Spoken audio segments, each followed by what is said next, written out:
It's Purple Daily on Score North and ScoreNorth.com. Russell Wilson, he wants out of Seattle. He hates his offensive line. Whoa. That's interesting. Russell Wilson's camp allegedly leaked this morning that he is not happy with the way Seattle has protected him over his 9-year career. He has the most sacks out of any quarterback in 9 years or something like that, which was a stat that I did not know was true. I guess we do see Russ running for his life on a regular basis, but they're also passing the ball a lot. Oh, man. Reckless speculation. Welcome into the show. Purple Daily. Phil Mackey, Judd Zolgad, Declan Goff is producing. And we're going to do a couple things on today's show. Eventually, we're going to give some more in-depth thoughts on Klint Kubiak as the Vikings offensive coordinator and what it means and what the Vikings can do to improve upon a good, not great, but good offensive season. But I think we have to self-indulge a little bit here. I want to just bring something up before we get into what Pat McAfee just said and a really juicy Adam Schefter report. And that we're going to exercise some self-awareness here. We know that a large group of you guys who watch the show, who comment on our YouTube page, and who hit us up on social media are just sort of ready for us to mentally accept the fact that Kirk Cousins is going to be the Viking starting quarterback for the next couple of years. All right. And we're going to get there at some point. We're going to get there. But right now, all signs point to conversations are happening behind the scenes. There's juicy reports all over the place. And we're going to bring some of this stuff to the table. All right. Is that a fair disclaimer before we dive into these two things? Yes, absolutely. Yes. And keep in mind, we have never seen the activity in the quarterback market that we are about to see. And couple that with the fact that these are the Vikings and you never know what they're going to do. Yeah.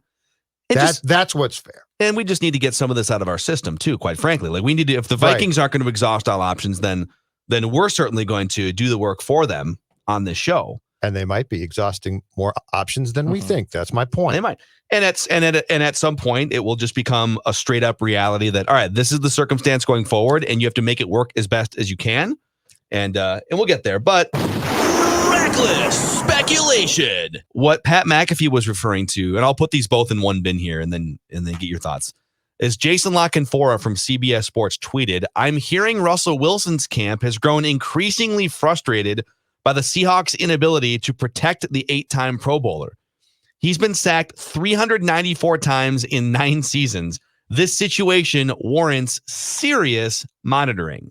Okay, real quick, in fairness to the Seahawks here, their offensive line is garbage for the most part, but Pro Football Focus does track a stat called essentially self-owns as a quarterback. Like how many times did you self-inflict a pressure by either scrambling into it, or was there a designed rollout that you waited too long to throw the ball or something? Yeah, and you create your own pressure. Yep, and Russell Wilson last year had 14 self-generated sacks and 37 self-generated pressures, third in the league in both categories behind Deshaun Watson and Pat Mahomes.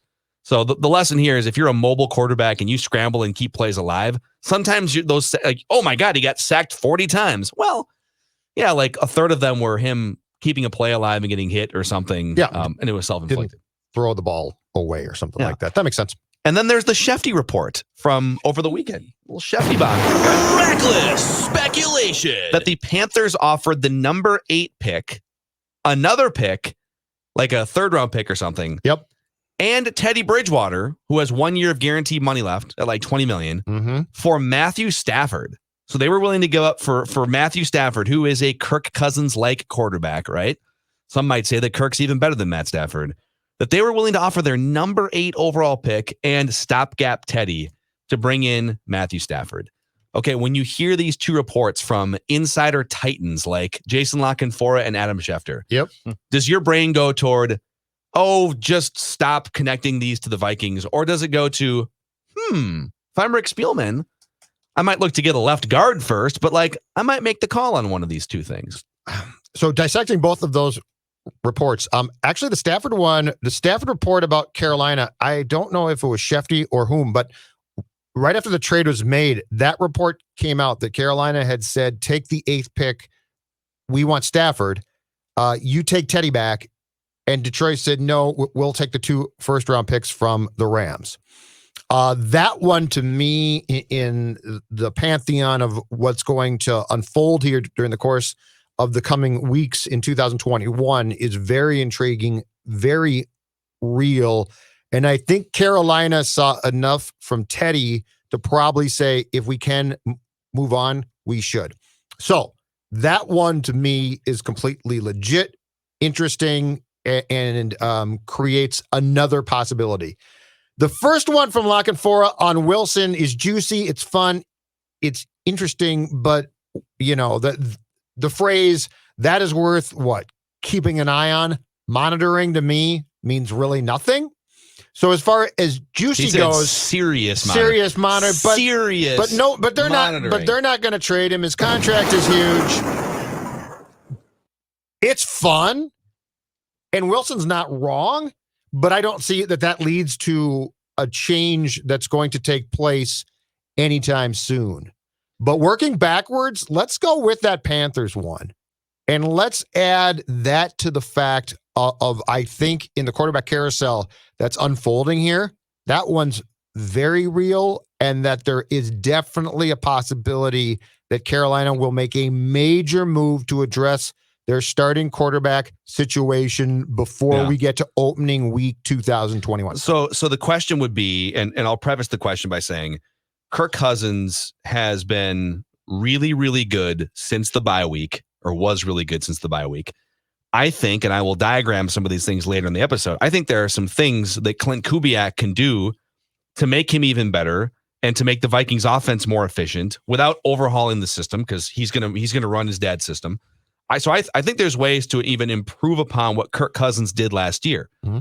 And so with that as the preface, if an offer like this Panthers offer for Stafford was on the table for Kirk, let's say that, all right, they turn around and they're like, listen, we just want a professional quarterback here. We're not super high on Teddy.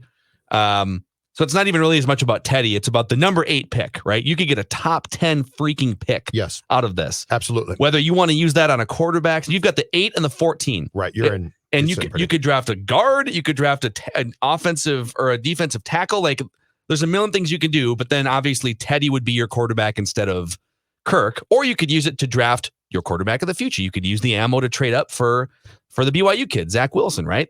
If that deal is on the table or something close to it, the 8, let's say a mid-round pick and Teddy Bridgewater for Kirk Cousins, to what degree do you consider it? If I can get the 8 pick in a trade and I can make it work financially with the ramifications of the Kirk Cousins cap hit, I am making that trade yesterday. I mean, the 8th pick, you're offering me the 8th pick. Yeah, Kirk Cousins he's a nice player and he is productive and he can do good things. But in the currency that is this league right now, if you're offering me a top 10 pick for a quarterback who I think a lot of people like, but very few love, oh my God, yes, pulling the trigger. I can't do it quick. I will pick up Kirk and transport his body down. I will walk him to Carolina and drop him off at their stadium. That is an offer that you can't turn down if it works financially. You just can't. To your point, Phil, if you have picks 8 and 14, my God, now my opportunities to trade up, take 2 really good players are enormous. The only way that I don't make that trade is if I have a quarterback who I think is a top 5 guy. If I have a top 5 guy, I probably say no. But if I have like a 7, the 7th, who I consider to be, he's the 7th best QB, which is still really damn good. I don't think he's 7th. I think he's I don't either. But I'm saying 10th or 12th. I know what you're saying. Yeah. But I'm saying across the board, I consider this. If you come to me and you are the Panthers and you say I will trade you the 8th pick, and I have a QB starting at 7 to, let's say Kirk is like 12 or something like that. Yeah, I am making that trade. I don't see how you can possibly turn that trade down. I don't even think this is reckless. I think this is run to make the deal territory. Dex, I see you nodding your head. So you're in on this. Yeah, I'm in on this. And look, you know how much I love Teddy Bridgewater, but at the same time, the main components of this trade is you get a 1st-round pick. A freaking high 1st-round pick. Yeah, that's the thing. Overall pick. Yep. That's the main takeaway here. And I really believe if you just plugged in Teddy Bridgewater right now with, whatever, get a league average guard to, this team probably still wins 7 to 8 games. I don't really see the Vikings, running it back with Kirk Cousins and Danielle Hunter and, again, the same average guard. And at best, you're maybe a 10-win team. Like the gap there isn't that significant. And I think Teddy won't shipwreck you and you can get out of that contract. So now you have 2 first-round picks. You're still going to be competitive the next season. It's a no-brainer for me. And yes, Teddy Bridgewater isn't as good as Kirk Cousins. That's not what I'm trying to accomplish here. Teddy Bridgewater can run this offense still. He can still be a competent quarterback, and you can get 2 first-round picks. I would Judd, you do this pick or do this trade yesterday. There's a bunch of things to consider here. And the first one is that, man, we have some of the stuff that's being reported, and this is ironclad, man. Like Adam Schefter's not throwing this out there. This isn't wrong. Yeah, this happened. The Panthers offered this for Matt Stafford. Correct. And they got outbid. They offered a freaking top 10 pick. Or did they? And another pick. Or did they? And the Detroit goofed up. Well, if you go, well, no, but the Rams offered 2 first-round picks. 2 first-round picks, but they're down the road. And I'm just saying that this had to be incredibly tempting. But I think the first thing to consider here is we and a lot of fans who watch Kirk, we can sit here and say, I mean, Kirk and Stafford are they're literally in the same bucket. They're in the same bucket. And so any deal that you would see on the table for Stafford would surely also be on the deal for Kirk, right? Sure. I don't know that other teams feel that way. I think other teams look at Stafford, even though he's never won a playoff game, it's been 12 years, and they see a guy that's just been trapped in this crappy organization and a guy he's a gamer and he's tough and he just needs a better infrastructure. Yeah. So I think the league views Stafford's value as being higher than Kirk's. I think a lot of people in Minnesota here and Vikings fans who have seen Kirk at his best and at his worst, but like Stafford can sabotage a game too. I think we look at it and say, well, yeah, they're pretty much the same guy, so the offer should be the same. Other things to consider: Kirk is a better quarterback than Teddy Bridgewater. That's not the discussion. Yep. It's just not the discussion. Now, Zimmer loves Teddy Bridgewater as sort of a sweetener here. Wait, so you're saying I get a top 10 pick that I can use on a defensive tackle or edge rusher, and I get Teddy Bridgewater back? Like, from Mike Zimmer's perspective, he might be salivating over this. But the biggest thing is the salary cap ramifications. So Kirk's cap numbers for the next 2 years are $31 million in 2021, which is it's probably going to slide in as like the 6th highest cap number among quarterbacks once Ben Roethlisberger gets restructured and Matt Ryan is probably going to get restructured. And so we're looking at the 6th highest cap number for next year, percentage of cap. Mm-hmm. And then $45 million for a cap hit in 2022, which is the highest cap number. Kirk Cousins' cap number in 2022, which, correct me if I'm wrong, is guaranteed once you hit like March 16th. The 3rd day of this year's league year, which I think is like the 19th. So you are, and that's a higher cap number than Patrick Mahomes. It's going to need to be redone. So you either need you need to just like get out of it and trade him. Yep. Which there's still some dead cap money you'd have to eat, and that's why in 2021, even though Teddy, his salary is like $10 million less, but the dead cap that you'd have to eat on a Cousins trade it renders it a wash. So you either have to just trade it or you have to restructure it and guarantee him more money beyond 2022 when he's going to be like 35 years old. So this is why it's a thing, because the Vikings are trying to go over all of these potential scenarios in their head. Teddy's guarantees are done after 2021. And so you'd then have a clean slate to do whatever you wanted at quarterback after 2021. You could draft a rookie. You could make a move for Aaron Rodgers. Maybe Tom Brady is done with the Bucs and he wants to play at age 45. Maybe Andrew Luck wants to come back, but at least you would have a blank slate. Russell Wilson. After 2021, you'd have a blank slate. I would do this not because Kirk is garbage, not that. I would do this because it would be the smart, prudent thing to do to get that top 10 pick, to get assets, and to get some cap flexibility. 2 things off this. So one is, I think until the last few weeks, beginning with the Stafford trade, there has probably been a very correct assessment that the cap implications are too much. Like, you can't do that, right? The Stafford trade sort of changed that, and I'm going to tell you right now, the trade that's going to change that mightily is the hit that the Eagles are going to take on Wentz. Wentz has a cap hit that previously nobody would have taken. And it's like 35 in dead cap. It's ridiculous, but they're going to take it. You know why? Because they want out. because they have decided at some point in time, this contract is not going to work for us. So we have to cut our losses. And it can be today or it can be in 2 years. But at some point in time, it's got to change. And so they're about to fall on a sword that previously was not fallen upon, and I think is going to change how teams think. The other thing about this discussion about what Carolina is offering to me goes well outside Kirk. And I almost don't want to talk about Kirk here because I think it's the hot button. Okay, you guys don't like Kirk. You love Kirk, blah, blah, blah. No, we want the Vikings to win a Super Bowl. Exactly right. So let's go out. So let's go outside of Kirk himself to something that Dex broached, and I think it's absolutely correct, and it's this.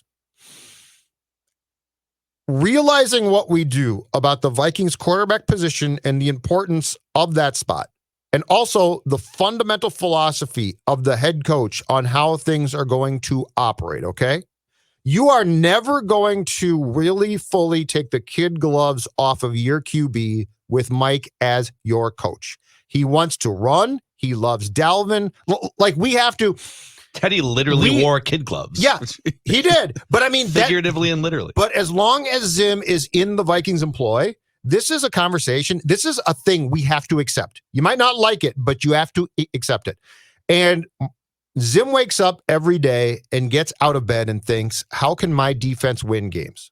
That's what he thinks, right or wrong. So to Dex's point, I think if you take the 8th pick and actually downgrade your quarterback, the question becomes, are you really? Because if you're not going to maximize who Kirk thinks Kirk is and who Kirk might be, then the point is, why not create almost a parachute for that position and employ a quarterback? Free Kirk Cousins, baby. Yeah, free Kirk and give Mike an opportunity to thrive by minimizing a position that most people are maximizing right now. And I'm not saying my point is absolutely correct for me, but my God, we have seen enough of how Mike approaches football to know that if you put Teddy at QB, it wouldn't be a disaster because Mike doesn't ever give those guys a real opportunity to do that. So what you're saying is, if you're going to minimize the position anyways, and you're going to have the 5th fewest pass attempts, and I got a couple nuggets on this for when we get into the Klint Kubiak discussion. Yes. And you're going to be hyper conservative in situations where the best teams are throwing the ball, but you're running the ball. Yes. If you're going to put the kid gloves on and the training wheels anyways, then you might as well go all the way. Like then don't pay $30+ million for that position, right? Yes. So you've got this amazing sports car, and you're just like, let's keep it in the garage. Well, then what? Then why did you pay $150,000 for a car? Like, sell it. Yeah, just go get a more efficient, go get a better gas mileage car or something. Spend those extra resources on a defensive piece that can get you back to your 2017 best defense in the NFL, right? Mm-hmm. I'm with you. I don't know that is the right path to go down if you want to win a Super Bowl. I would prefer, if you're going to roll with Kirk, I would almost prefer that you say, all right, listen, so you're officially now going to be one of the highest paid to the cap guys in the NFL the next 2 years. You're going to cost us $76 million to the cap, barring a restructure. And they'll probably restructure. But we're going to take the training wheels off, and we're going to put this on you. Kind of like we were going to do in 2018, but we're going to do it within the Kubiak system. Yes. It's still going to be run-centric and play action, but we're going to lean more on play action, which is what you are very good at. I would lean more toward that, but to do that, you have to have a more trustworthy pass-blocking offensive line. Therefore, you're probably going to have to use a first-round pick. You might have to use a first-round pick on a guard. So that's the conundrum. I agree with you. I think if you're going to put training wheels on, then go all the way. Don't pay $76 million to the cap for something you're going to put training wheels on the next 2 years. Gun to the head. Zimmer and Spielman are in a room. Spielman asks Zimmer, all right, what quarterback do you want for this season? Do you want Kirk Cousins, or should we trade for Teddy Bridgewater? What does Zimmer say? What do you think? What does your gut Mike Zimmer tell you? What does he say? 2 things quick. One, I love that there's a scenario in which there's a gun. This is such an important subject. Are there bullets inside there's a gun to our head. I love it. Gun to the head. 2, Teddy, right? He says Teddy, doesn't he? Mike says Teddy. Well, I think Rick also probably tells him, if we do it this way, we can free up potentially more for defense. So They get yes. the 8th pick. The 8th Yes. So pick. let's say that gun is now back in Zimmer's hand. And he says to Spielman, which quarterback should we get for 2021? Kirk or Teddy? Who do we roll with? What does Spielman say?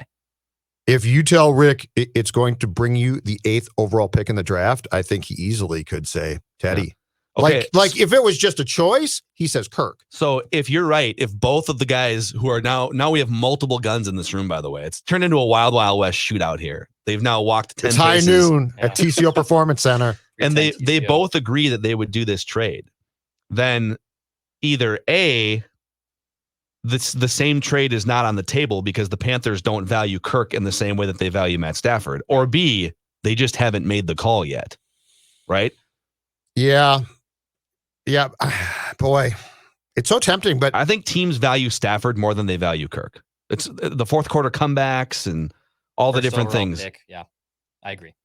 and I do think that the Vikings, to a certain point, value Kirk more than we think that they do, probably because it justifies, if they do trade him, it is an acknowledgement that they signed him and then re-signed him and it didn't technically work.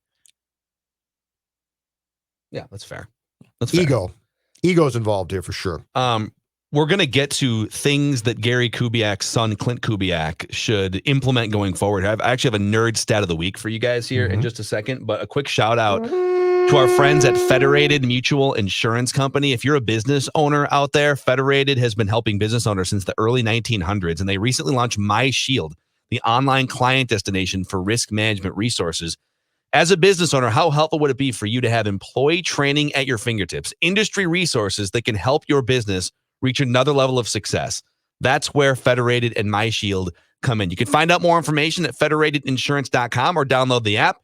And remember, at Federated, it's our business to protect yours. I know the season's over, Declan, but I'm guessing that as you prepare to watch film breakdowns of left guards, you're probably going to have a nice cold Corona hard seltzer. I think I'm going to sitting head next to you. over this evening to overthecap.com. I'm going to crack a Corona hard seltzer. I'm going to figure out how Teddy Bridgewater and Kirk Cousins gets a trade here for multiple reasons. Number one, I love overthecap.com. I'm going to So need good. some inspiration for the math. And two, because once I figure out it can't work, I'm going to need something to soak up my tears that Teddy Bridgewater will not be coming back to the Minnesota Vikings. Because Corona hard seltzer is the only hard seltzer made with Pure Beach Vibes, with a refreshing splash of fruit flavors such as tropical lime, mango, cherry, and blackberry lime. Corona hard seltzer is a tasty spike, sparkling water with a splash of natural fruit flavor that allows you to enjoy the moment. In each can, Corona hard seltzer has 0 carbs, 0 sugar, 90 calories, and is gluten-free. Relax responsibly. Corona hard seltzer, spike sparkling water with natural flavors, imported by Crown Imports, Chicago, Illinois. Get those nerds! Nerds! Nerds! All right, boys, I want Klint Kubiak not to overhaul a system. That's an unrealistic expectation. He's 33 years old. He's clearly being brought in. Not that he's not qualified. I'm not trying to question his credentials. He's been a highly touted quarterbacks coach. I think a lot of people would say that, yeah, he's fast-tracked because his last name is Kubiak and Gary is his dad, but that, like, he's got some chops as a coach. So I don't want to discredit him from that perspective. And he's not going to overhaul a system. But I think he needs to lean into certain things within the system that can make this offense even better. They were 4th in yards. They were 11th in points. They were one of the lowest scoring first half offenses until a garbage time game against, was it Detroit? And there was another high scoring first half at the end of the year. Yep. They just they don't maximize what they have in terms of some of the weapons and personnel. And some of it's offensive line related for sure. But They run too much as well. Well, I want to give you 2 nuggets off that point. Yeah. All right. These are things that can easily be changed without an overhaul of the system. Okay. This is according to sharpfootball.com. On second and short. So short being 3 yards or less, second and short. The Vikings threw the ball. How many times would you guys guess the Vikings threw the ball the whole season? Okay. Threw the ball on second and short. It's got to be ridiculously low. They run like 70 plays a game. So there's quite a few opportunities. 16 times. Okay. The Vikings threw the ball on second and short 16 times ridiculous. all season. Yes, that's nuts. So again, Wide open down. If you throw a pass and it's incomplete, you can still run the ball on third down. It's 3rd and 2, right? If you whiff on the pass. You can explore that. And so they're only thinking the down of exploration. Right. So they're thinking in that situation, it's 2nd and 2. We only need 2 yards to get a first down, right? On 2nd and long, so 10 yards or more, 2nd and long, the Vikings ran the ball close to half the time, which was the 2nd most runs on 2nd and long in the NFL. And so you can imagine, like, why are the Vikings in 3rd and long so often? Well, because they run the ball on 2nd and long, and it sets them up for 3rd and long. Those two things can be fixed by just calling more plays within the system that you're already running. And up on the screen here for our YouTube crowd, this is a ton of data in your face. This is the 2nd and long numbers. And you can see at the top of the list here, the teams that throw the ball the most on 2nd and long, Tampa Bay is 2nd, Kansas City is 3rd, Jacksonville's 1 because they just throw the ball all the time anyways. Let's see here. The Packers are the Packers are actually kind of down like near the bottom 5. But my point is, you can be better and more efficient throwing the ball in those two situations, and it makes Kirk potentially better, unless you're doing it because you don't trust him. Right. If you're doing it because you don't trust him, that's a whole nother problem. Why are you paying him $30+ million? So I'd love to go back and explore the film now, also to see on 2nd and short how often defenses simply went into a run shell. Because like there had to be by the last 8 games, right? When everyone's like, oh, you're going to run the ball. It's going to be Cook. Like you're sucking your safeties up. They're all in the box. I mean, there had to be multiple times. And you've got Thielen and Jefferson. There had to be multiple instances where you absolutely could have gotten explosive plays, right? Mm-hmm. Because if a defense sees this again and again, they're not going to adjust and say, be careful for the pass, Joe. They're going to say, bleep it. We'll just stop this, right? Yeah. Like I would love to see the amount of times defensively that there were ample opportunities for explosive plays because the Vikings were so established as 2nd and short, they're going to run. Even if it's like one play a game that could be explosive, that isn't. It might be an extra 3 points. It might extend a drive. With Jefferson, it might just flat out be touchdowns. Yeah. So that stood out to me. That's really interesting. What else for you now that let's go down the path of Klint Kubiak as the offensive coordinator, Kirk Cousins as the quarterback, assuming that you upgrade your left guard. Like what do you expect out of Klint Kubiak? Well, so if I'm Klint, I go to Mike today and I say, Mike, I appreciate the job. Thank you very much. Dad says hi. He's drunk at home now, and it's fantastic. He's just day drinking. Yeah, he's day drinking. That's fine. That's He's on the ranch in Texas. But anyway, here's my platform. Because I know deep down that Mike doesn't trust Kirk, okay? So, like, if I come to him and say, let's all trust Kirk, Mike's crusty. He's an old guy. He's going to be like, no, bleep you. Get out of here, kid. So what I do is I come to him with charts and graphics that feature one player and the opportunity. And that is, very simply, Justin Jefferson. Because he's the guy I want you to trust. I know you don't like, I shouldn't say that you don't like Kirk. I know you don't buy into Kirk completely, but we have a player who is basically built for 2021. I mean, Jefferson to me is like a Madden player. Like he's new and he gets in the game and you're like, oh my God, I got to throw to him, right? So I build my platform of trust and confidence in Jefferson. And now it's going to put some on Kirk's plate for sure. But we're not talking about trying to force balls to BC Johnson, right? Like we're not talking about, oh, I don't know if that's going to work. We are talking about true old school. In fact, the first, 2nd, and short I get week 1 next year, the first, 2nd, and short I get, we're going play action to Cook. We're freezing the defense, which knows we're going to run. And I'm taking a deep shot down the field to JJ. That's my platform. Set the tone. Establish the bomb. Exactly. That's what it needs to be. But my platform, my platform, if I'm Klint, is not, Mike, we've got to trust Kirk. Because I have doubts if Mike is going to say, that's a good idea. Yeah. But if I can sell him on the fact that you have this special player who can exploit corners and defenses, I got to think I can sell that. Yep. I agree. That's I agree. what I'm Listen, we're not overhauling. These are tweaks within the system to make it more efficient and maximize it, especially early in the game. When Dalvin Cook is wearing a uniform and he's active, your run has been established. You don't have to pound the rock 10 times in the first half. But what happens? They know and they're aware. But on 2nd and short, what happens if I run true play action to Cook? Everyone's going to freeze. Absolutely. They have to. No one's going to say, I think we should go cover guys too. Yep. Second and short is your time to absolutely chunk yards down the field. And you're choosing, and the success rate on getting a first down is high if you run the ball on seconds. So you're getting first downs, but there's more to be had in this discussion going forward. Tomorrow on the show, write that down, predictions and an accountability session for our Super Bowl week predictions. And as always, you can hit us up in the YouTube comment sections. Purple Daily Podcast on YouTube. If you're an audio only, thank you guys. Apple, Spotify, scorenorth.com, and the Score North app. A 5-star rating and a positive review would be helpful to spread the word about the show. We'll see you guys tomorrow.